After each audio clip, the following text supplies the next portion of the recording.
Assalamu alaikum ustaz.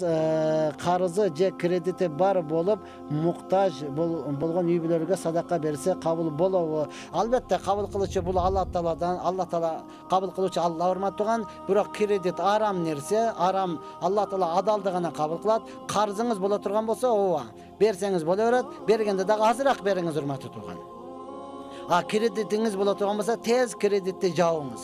Эптеп ошону жабып туруп, анан калган ишиңизди улантыңыз урматтуу. Кредит бул арам нерсе. Арам нерсе эч качан кабыл болбойт. Мечитти салып саласыңбы, канча зекеттерин берип саласыңбы, арамдан кабыл болбойт. Арамды кабыл болот деп үмүт кылбаңыз. Ооба, карызыңыз бар болуп туруп, бирөө кыйналып аткан болсо, башка бирөө сураган болсо, анда ошого дагы бергенге жашып, мындай колуңузду ачып, же болсо кысып тура албай, бир аз берип көңүлүнө алып койсоңуз боло берет, урматтуу тууган. Бул деген сөз негизден аркаңыздан бирөө карызымды бер деп кубатса, сиз ага бербей, анан бияктагы адамга "Ма, чай ичип кой" деп коюшлук, бул деген акылга сыйбаган нерсе. Ошондон эң негизгиси карызыңыздан кутулганыңыз жакшыраак болот деп айтабыз.